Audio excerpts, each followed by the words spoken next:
Evening, all. Chief Prepper here. So this is the first recovery video. I'm kind of going to chronological this a little bit up front and then go into some more stuff. So on a Sunday afternoon, after me and my wife did some running around, I took a nap and woke up. My eye was fucked. Had I gone straight to the emergency room, I'm not sure anything different would have happened because while they do have an ophthalmologist on staff, it's normally not probably the person who wound up working on me would not have been there on a Sunday night or Sunday afternoon. However, having said that, if you ever have an issue, and I'm not giving medical advice, I'm just telling you what I would do. If you ever wake up with like black ribbons in your eye or like an abnormally large amount of floaters, like you have one or two and then you go to like 30 or 40, then you need to go to the hospital immediately. There is a chance, had I gone Sunday, that they would have recalled her or recalled the person on call. They would have come in. They may have been able to laser my eye instead of doing surgery. I mean, in the end, they lasered it first, and then they did surgery, and then they did more lasering. So on that Sunday, I woke up. I was FUBAR. Monday, it clouded over. The black ribbons kind of broke up and became dots, and basically from that point forward, I was cloudy, like a dirty window, and I couldn't really see very much. I can see less right now than I could see at that point. So it happened on a Sunday. I had a doctor's appointment on Wednesday with the VA. I went to see the doctor at the VA, told her what was going on. She kind of bitched at me about other stuff, and then she said she was concerned about having blood clots in the back of my eye, blah, blah, blah, blah. She was supposed to put in a referral. That was a Wednesday morning. I waited until Tuesday, and Monday night before that, I decided that because of whatever was going on and wasn't getting better, I was going to go into the emergency room on Tuesday. So I went in Tuesday after having lunch with my dad. Got there about 2:45 in the afternoon.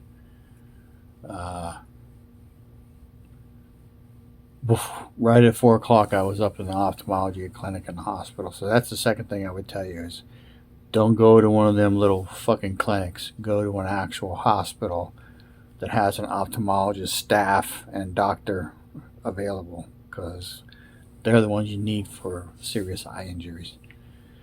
So from 4 o'clock till about 9:45, 10 o'clock at night, they worked on me. Not nonstop, but pretty much nonstop. The problem was they could not see where the blood was coming from because the eye was so cloudy. They initially told me to go back down to the ER, go through discharge, and then told me at that time, do not eat anything do not eat anything after midnight. Come prepared for surgery tomorrow, which was Wednesday the 26th, which would have been was my birthday. So while we were down in the ER, the doctor that saw me initially came and said, hey, they want you to go back up. They need to run more tests. So I went back up to ophthalmology. And then in the end, we left about 10 o'clock at night. Got home about 10:30. Had supper, had a cinnamon roll, or had leftover pizza, had a cinnamon roll, drank some stuff, and then that was the first night that I didn't sleep too good. I was not uncomfortable. I was very uncomfortable with this process. So I went in Wednesday about 8:30. Said to be there at 9. I got there, and your appointment's not till 10. I'm like, well, she told me 9. So she said, well, we'll get you in. The receptionist was very, very good. She asked if I was diabetic. I'm like, yes, I haven't had anything to eat or drink since last night, or about 11:30. So she kept pestering the doctors throughout the morning and day to make sure they knew I was diabetic and to make a decision on surgery or not so that I could eat. And she was concerned I was going to fall over sideways. So the first night I saw 6 different doctors. The next day, 1, 2, 3. I saw 3 other doctors. One doctor tried to laser my eye. The other doctor, the attending, she's a major. She's a retina specialist. She was the one who wound up lasering my eye initially, and then she basically said, you know, we need to schedule you for surgery Monday. She said by lasering the eye, she's probably stopped whatever's going on, but she said she couldn't see if there were more tears or if there was other damage to the back of my eye because of the murky liquid in between. Uh, she started talking to me about the posting and positioning requirements, and I was concerned that going through the surgery that I would be able to meet those requirements, and I still don't know for sure that I will, but it looks like I will because it went from being 24 hours a day to I only have to do it 4 hours a day, but even 4 hours a day is a challenge.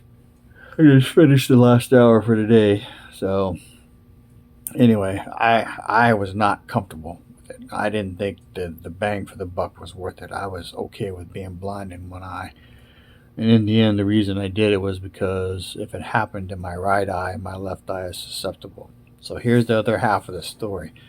This is normally an issue for people who have diabetes, normally more advanced and not under control. Also, people who have high blood pressure.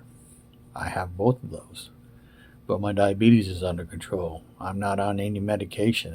It was a 6, even when they pulled the blood. And then my high blood pressure is under control. So one of the problems they had Tuesday night was they couldn't figure out why I had to bleed. It's also associated with trauma to the eye. I didn't have any of that. So in the end, I don't think they know what caused it. So got in the clinic on Wednesday. More tests, more poking and prodding on the eye. They did a dye contrast, and then I had some rookies working on me, and they couldn't hit a fucking vein. I tried to tell them, look, I'm dehydrated. I haven't had anything to drink or eat since midnight. So I had one guy miss twice, and then they tried to inject the dye, and it went in the back of my hand, burned like fire, and then eventually they got a vein on my left arm. Did the contrast pictures. And then in the end, the retina specialist, Dr. Baker, came in, did all the same shit the other doctors did. So 7 or 8 doctors in the end. And then she was the one that did the surgery. But she found the tear. And then she said immediately prep him for laser surgery or laser and then cryo. She said, I'm going to try to do laser first because it's less painful. And then if that doesn't work, then we'll go with cryo. So the resident was trying to laser my eye, and she wasn't having any success. She tried 4 or 5 times, and then she went and got the attending, Dr. Baker, and she worked on me for like an hour. And just so you know, when they laser your eye, that shit fucking hurts. You can smell your eye burning. So then when she was done, she's like, you need surgery on Monday. She told me why, and I wasn't comfortable with it at all. And in the end, the only reason I did it was because if my left eye blows, even if it blows right now, I'm blind. I can't see shit out of my right eye. I can see light, and everything's blurry. It's worse than it was before the surgery. But there's a gas bubble in there, which is what I can't see through. Over time, that's going to dissipate, and then my body's going to backfill the eye with my own fluids. And then, of course, at some point I will have to have cataract surgery on that eye, which is supposed to be a lot less than this. So, surgery on Monday, came home, really didn't do much, slept like a fucking rock Monday night. Tuesday night, slept pretty good again. Last night, did not sleep very good. And then part of the reason is I have to sleep with a pillow because my head has to be either vertical or angled down, and I can't sleep in bed with my head back. So I sleep in a recliner right now. I'm thankful the dogs are wise enough to know something's goofy. So the one that was young, and he was the one I was really worried about that would bang my eye. Of course, he still will if I'm not careful because he doesn't know what's going on. He just knows something's wrong. Uh, and then the positioning, which I was scared I wouldn't be able to meet. And I can tell you, just doing it 4 hours a day is a challenge. Um, so one, if it happens, go to an ER, go to a hospital. Don't go to a clinic if you can avoid it. If all you have is a clinic, then go there, and then they'll probably send you in an ambulance or a medevac you somewhere because there is a danger of strokes and stuff. Two, if you're diabetic and you got high blood pressure, you need to do your best to keep that shit in check. Because if you have to go through this, it's a long process. Next Tuesday, I'll be 5 weeks from finishing, hopefully, recovery. So basically, from the day of the surgery till the end of recovery, I have lifting restrictions. I can't bend over at the waist. She said she would leave it up to me if I wanted to drive. I drove today, but my wife was in the truck with me. But basically, in Texas, if you have 20/30 vision in one eye, you can legally drive.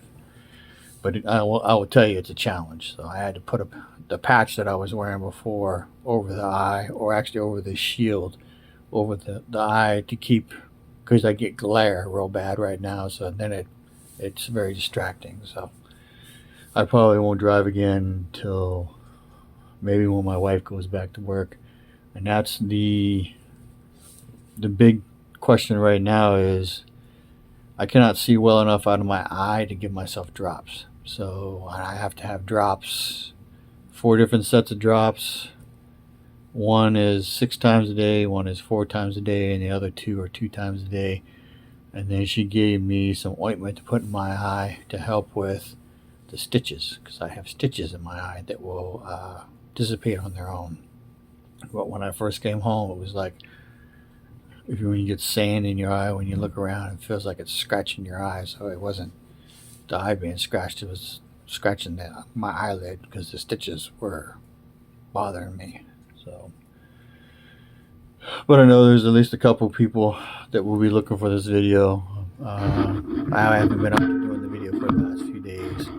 I actually wind up sleeping a lot, so I'll sit here on the couch with the pillow, and then next thing I know, it's 2 or 3 hours later, which is part of the reason getting the 4 hours of positioning or proning, was whatever they call it, in the day is kind of a challenge. And then, like today, I got up at 7 something, and then came out here and went back to sleep. So the other problem is I'm lucky because I'm retired, so I'm not losing any money. However, my wife is not working and she's not getting paid, so we just took a hit to the income. So, and that's the discussion right now. Is I have my follow-up 1 week post-op next Tuesday. I had my day after post-op last Tuesday, and basically we have to ask, how long are the drops going to be for? And I'm pretty sure it's going to be for the duration. And if I can't see, what am I going to do about the drops that are twice a day? She can give me in the morning before she goes to work and when she gets home, but the ones during the day are the ones that will be a problem. So, because I can't see well, I'll have to put the drops in. Maybe in the mirror, maybe.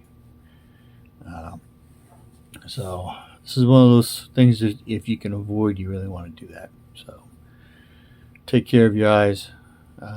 And then, without surgery, 50 to 75% chance of detached retina. With surgery, 10 to 20%. And then, of course, the cataract surgery that I'll have to undergo. And then she said, not a guarantee, but a good chance my vision will still be impacted because of the surgery, because there's no good way to operate on your eye and not affect it. So, anyway, thanks for all the prayers.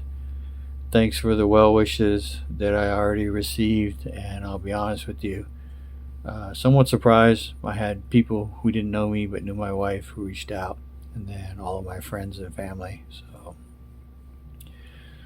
information is knowledge and power. Chief Prepper, out.